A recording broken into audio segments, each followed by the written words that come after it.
What's up everybody and welcome to another edition of AGR's Pop Culture Reviews. Now, this film is finally here, just like you guys. I've been anticipating it for a long time. So much so that last year I actually did a retrospective and kind of a discussion on some of the key points in the Dune universe.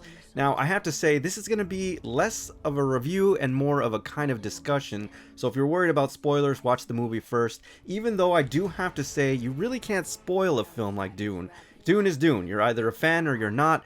Not to mention that the book came out in 1965, the original theatrical release, or David Lynch's version, came out in 1984, and of course we had the miniseries in the early 2000s, so really you can't spoil this, guys, and we're going to get into kind of a discussion about it, or at least some of the key points that I took away from the film.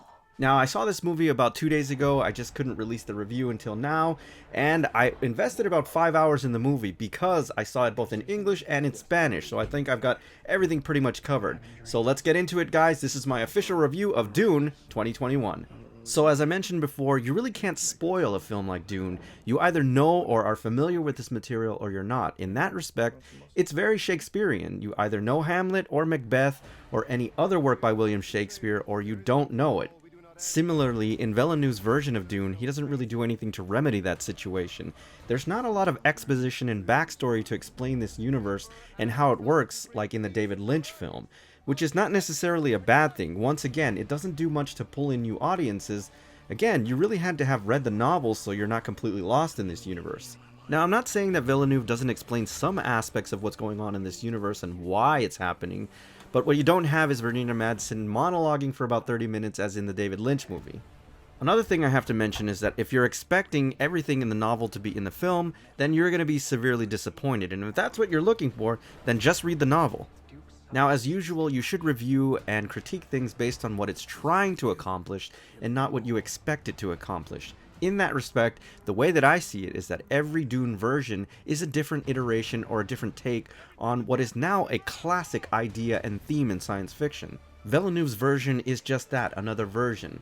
And overall, it's done very well, especially in the key points in the novelization. Of course, like with every Dune iteration, nothing is completely perfect unless, again, you're reading the novel, and there were a few missteps in this film. We're going to get into it. I do want to start with the technical aspect. First of all, I have to say that this movie is stunningly beautiful. The cinematography is just outstanding, and Denis Villeneuve does a great job, just like with Blade Runner and Arrival, in building this world. The look and visualizations are just incredible. The sandworms were just amazing, and I have to say that the technology here is equally impressive. One thing I had to note was definitely the carriers. The scale and size of the machinery that they use to mine the spice is just incredible, guys. It really gives you a sense of this operation. The representation of the Highliners in this movie is really outstanding. Again, you get a sense of how big these things are, how they traverse space, and they take entire armadas and fleets of these grand houses, and how they transport and get commerce through every aspect of the Imperium. That was very impressive. I also have to say, and I gotta give particular attention to the ornithopters. I love the design of the ornithopters. They are particularly awesome to look at, and they are very insect-like looking. They look like big dragonflies. I just love them. They're a mix between like a dragonfly insect and an Apache helicopter. The sound is fantastic.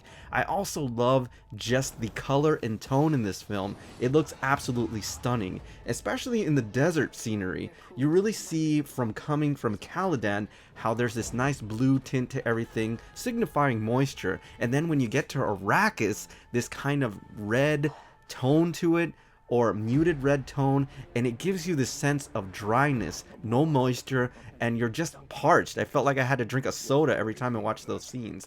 It was excellently done. Now, like many of you Dune fans out there, I'm so glad that Denis Villeneuve finally got the shields right in this movie.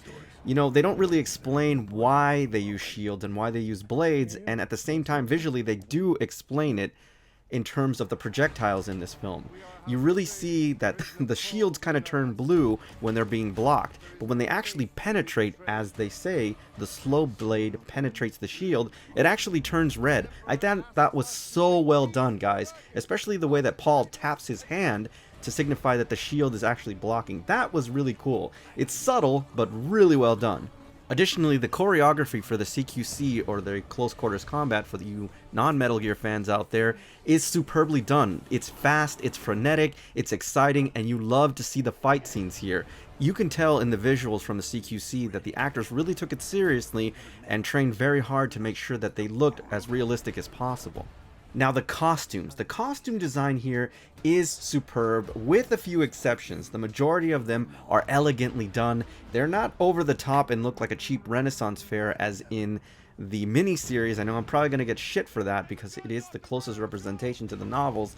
But unfortunately, the costumes in that series looked horrible. Here, they actually look really fantastic. One of the things that you really notice when you get to Arrakis is how similar in dress in terms of the burqas, and you can really tell that these Fremen and the people that live on Arrakis have been living in the desert for many years, and they dress accordingly to protect themselves from the element, especially in the sun, from the intense heat of the deep desert. Now, as I mentioned before, there are a few missteps with the costumes overall. This is kind of just in the Imperium court when they actually go to Caladan and they speak with Duke Leto. Some of them just look completely over the top. They look like rejected costumes from a Daft Punk video. It just looked really out of place for this universe, and it's kind of an eyesore. I did notice it. It's there. Let me know if you guys in the comment section realized what it was. But again, overall, the costumes are done very well. Now, the design of the still suits I was actually very impressed with. They're not those big bulky things. Even though they look cool in the David Lynch version, they're still not very practical. Now here it's kind of a mesh between the sci-fi series and the David Lynch. They kind of met in between. They're a little bit more practical, so to speak. I love that they explain very briefly of how these things work. Again, they did that in the novel and they did that in the sci-fi series, but overall the look is just awesome, guys. I think they finally got it right in terms of the way the still suits were depicted in the novel, and they just look really cool, guys. Now the casting in this movie I was really excited about, even though I was a little bit disappointed with some of the performances. I'll talk about that a little bit. They weren't horrible by any chance. I just felt that they could have done more with the characters. I was also a little concerned about the screen time with some kind of important characters. I mean, Gurney Halleck didn't get as much screen time as I wanted him to. I also didn't necessarily feel the relationship that he had with Paul, which is kind of a big deal. I hope they fix that in the second film, or part 2, whatever you want to call it. What I was really disappointed was Thufir Hawat. He didn't get enough screen time, and it seemed like he was just kind of phoning the performance in. They don't explain what he is in the film. Again, you have to have known the source material. I was really disappointed with Dr. Yui. I mean, he really does not get a lot of screen time. It doesn't seem, or you don't get the sense that he's been caring for Paul for all of these years. The motivation, again, comes out of nowhere, seemingly. And again, that's okay for you and I because we know this universe. But for incoming audiences, they won't understand why Dr. Yui betrayed the Atreides. The signets and the stained lips, they are not really explained in this movie. I thought that was a misstep. Rebecca Ferguson was fantastic in this movie. I love this sense of impending doom that she has throughout the movie. It's really well done. One of the things that I was also disappointed with is the shout out Mapes. I mean, she does have an interaction with Sarah Ferguson really quickly, but again, I think that these things could have been prolonged just a little bit, especially given the runtime of this film. Dave Bautista's version of Raban was actually done very well. It's a very subdued performance, and that's probably one of the reasons that I liked about it. It wasn't over the top as in the David Lynch version. Now, one thing that did concern me is that there's no mention of Fayed Rotha. I don't know if they're going to save that for part 2, but just know that it's noticeable, and it actually kind of bothered me throughout the film. Stellan Skarsgard's version of the Baron, Vladimir Harkonnen, was actually done very well. Again, another very subdued performance.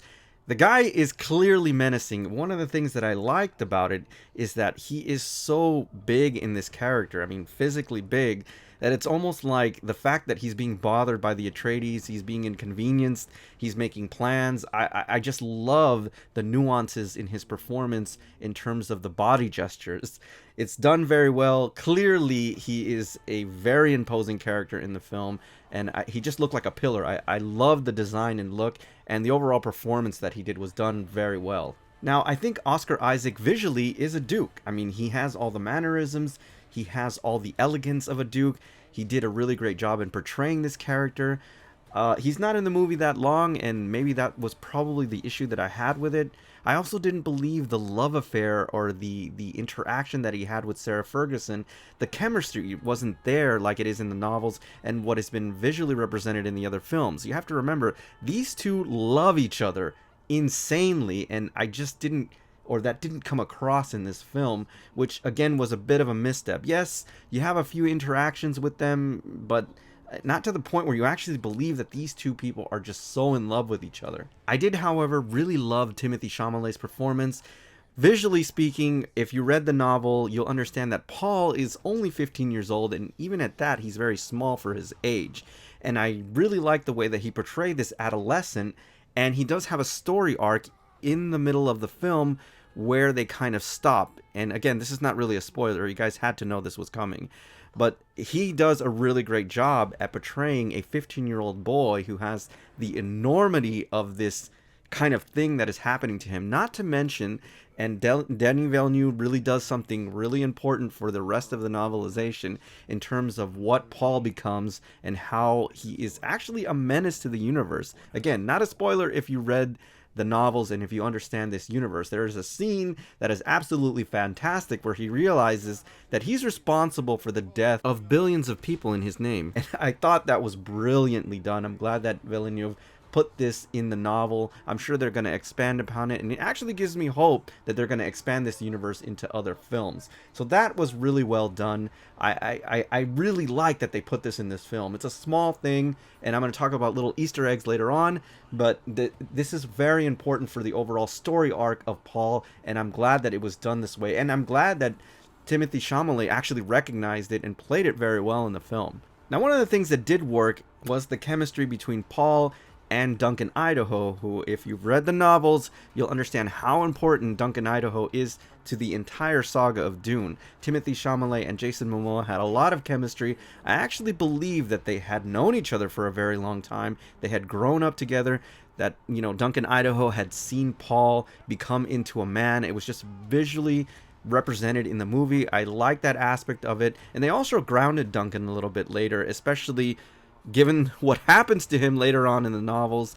Again, that's not really a spoiler if you know this material, but overall, I really liked what they did here between the two of them. Now, I want to talk about some creative differences that happen in this movie that we all know were coming, and some of them were, I don't know, controversial for whatever freaking reason.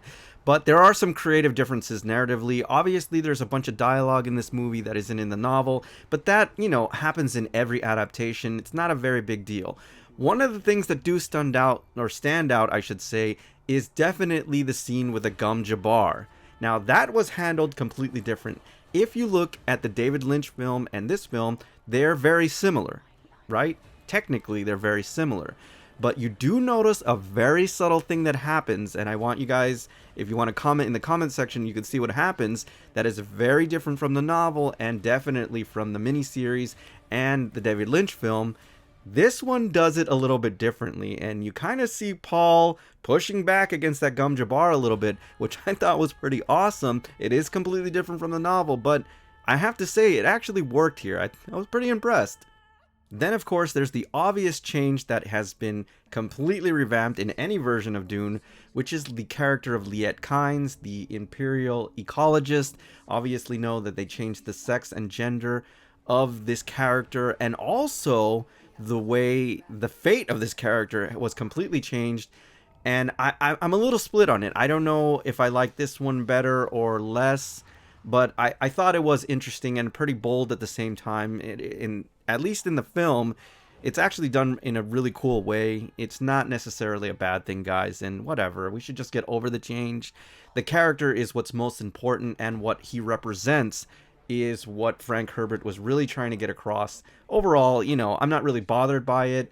Again, every iteration of Dune may change certain things, but the central focus and narrative is what's really important. Also, one of the things that I thought was a bit of a misstep, and maybe my memory is incorrect, but when Paul finally meets the Fremen and he is challenged by Jameis because he obviously got the better of him and he wanted to duel with him to the death, when they start fighting, the way that they play out that scene in terms of the choreography and the overall tone, was brilliant. It was beautifully done. I love it. And the fact that Jessica has that dialogue in the film that's in the novel, I thought that was really well done. Where there was a bit of a misstep is where they have a cutscene in the original David Lynch version where Paul is actually crying after he obviously dispatches Jameis in the duel. I don't know why they didn't put that in this film. It was something that could have been like 2 minutes. And it was such an important thing for the way the Fremen are and basically their whole culture, their whole reason for being, which is a preservation of water. It's like, you know, a god to them, basically more important than Shai Hulud. I don't know why they didn't put this in this film. Or maybe I just didn't remember that he did or did weep. I don't know. I didn't see it. And I was wondering why the hell they didn't do that. That was kind of a missed opportunity. Now, before I continue on and explain why I was so bothered by the fact that they left this out, had to do with the fact that when we meet Stilgar, Javier Bardem, who did an amazing job, by the way, I can't believe I forgot to talk about him. He has that scene where he's meeting the Duke for the first time, and he's trying to show a sign of respect, and he spits on the floor. Of course, you have Gurney Halleck watches this, or is witnessing this, pulls out his blade, and is about to stab him because he thinks he's being disrespectful. It wasn't until then Duncan Idaho explains that that's a sign of respect among the Fremen because water is so precious. And this is why I don't understand why they left that crying scene out of this version, because it only serves to build how important the preservation of water is among the Fremen. It is a small thing, but kind of a big deal for the film. Now, I also want to talk about these little Easter eggs, these little subtle details that were just fantastic in the movie. And the first one that I can think of is definitely the garden, where they start seeing how wasteful they are in terms of a house, or the previous house, that they actually have a garden that they're just maintaining palms and whatnot. And you have people that are living in the deep desert that are just dying for a few milliliters of water. I thought that was important, and the overall theme of what Frank Herbert was trying to get across, it's just a really important aspect of it. The other thing too is the obvious, that you keep seeing the bull's head. You have to remember that Dick Leto's father, and he talks about this at the beginning of this film, was actually killed while fighting a bull. And that is an important theme for this movie about impending doom. You have to remember that back in Caladan, he had a portrait of his dad, and he actually had the bull on the other side where they actually ate that mauled his dad. Again, this is a sign of impending doom. Jessica is aware of this, and it's a constant theme throughout the whole movie and the novels and every iteration of Dune, and I thought that was brilliant that they kept showing that represented in this film. Again, small details, but very important ones, which is why I'm perplexed that they left certain things out and they put certain other aspects in. Regardless, guys, it is what it is, and there are going to be certain things that are going to be left out of every iteration of Dune, and some things that are going to be included. Not everybody is going to be satisfied. But I do have to say, overall, this iteration of Dune was done masterfully. Can I say it's a masterpiece? Not yet, because we haven't seen the second part of it. But I have to say, what I've seen of Denis Villeneuve's version of Dune is very impressive, guys. This is probably and arguably one of the most important science fiction films that has come in a very long time. It is enjoyable to watch. If you understand the source material, you will get what's happening in this universe. It's actually very relevant. It was relevant in 1965 when the book was written. It's still relevant today in terms of social issues, social commentary, political strife, whatever you want to call it. It's just so well crafted, and Denis Villeneuve's version is another compliment to an amazing saga. I can't wait to see what happens next. I'm very excited for part 2, and most importantly, I'm very hopeful. Denis Villeneuve's version of Dune is actually really good, guys. I highly recommend it. So if you haven't already seen it, guys, definitely take a look at it. It's well worth the price of admission. And I also recommend, for those of you who are new to this universe and don't really understand the subtle nuances of everything that's happening, definitely read the novel, at least the first one, so you can understand what's going on. Alright, everybody, so that's my official review discussion of Denis Villeneuve's version of Dune. As always, I thank you for tuning in, and I'll see you on the next AGR's Pop Culture Reviews.